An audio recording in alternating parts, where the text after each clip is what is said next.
సర్దార్ వల్లభాయ్ పటేల్ 150వ జయంతి సందర్భంగా ఈ యొక్క పోలీస్ వారి ఆధ్వర్యంలో టూకిరానికి విచ్చేసినటువంటి ముఖ్య అతిథులు సింగరేణి జీఎం గారికి, మున్సిపల్ కమిషనర్ గారికి మరియు ఇక్కడ విచ్చేసేటువంటి మరి సంబంధించిన ప్రజలందరికీ, పాత్రికా మిత్రులకు అందరికి కూడా స్వాగతం, సుస్వాగతం.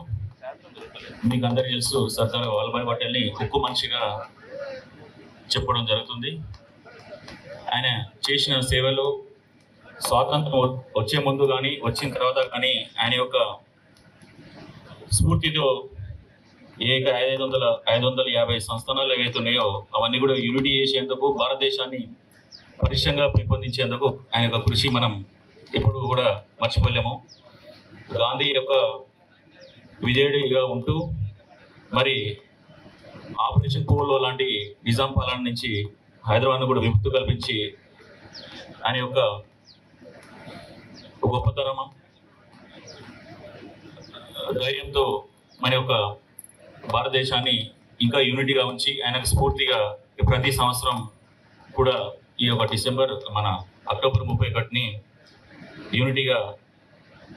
యూనిటీ డేగా భావిస్తూ ఉంటారు. కాబట్టి ఈ యొక్క సివిల్ సర్వీసెస్ ఏదైతే ఉందో సివిల్ సర్వీసెస్ పితామహుడుగా కూడా అతన్ని భావిస్తూ మన భారతదేశంలో సివిల్ సర్వీసెస్ని మొట్టమొదటిగా స్థాపించింది, దాన్ని ఎంకరేజ్ చేసింది కూడా తనే. సో తన స్ఫూర్తిగా ఈరోజు మన సంబంధించిన అందరూ కూడా చిన్న పెద్ద తేడా లేకుండా, ఏ వర్గము కమ్యూనిటీ అనే తేడా లేకుండా అందరూ కూడా మందికి సంబంధించిన అందరూ కూడా వచ్చి ఈ యొక్క టూకిరానికి వచ్చినందుకు అందరికీ ధన్యవాదాలు తెలియపరుస్తున్నాము. ఇదే స్ఫూర్తితో మనం ముందుకు సాగుతూ మన భారతదేశాన్ని ఇంకా మంచిగా, గౌరవంగా, మంచిగా ముందుకు తీసుకెళ్లాలని, మనందరి యూనిటీతోనే మన దేశ భవిష్యత్తు ఆధారపడి ఉంటుంది. కాబట్టి అందరూ కూడా దీనికి సహకరించినందుకు ఈ రోజు వచ్చిన అందరూ కూడా పేరు పేరున ధన్యవాదాలు తెలియపరుస్తూ, తెలుగులో న్యూస్ కి ఫాస్టెస్ట్ యాప్ ఇప్పుడు టోటల్లీ న్యూ అవతార్లో జస్ట్ 5 seconds లో కంప్లీట్ న్యూస్. సోషల్ మీడియాలో ట్రెండ్స్ కి one stop solution. Live TV app voice search option తో ఇప్పుడే డౌన్లోడ్ చేయండి లేదా అప్డేట్ అయిపోండి.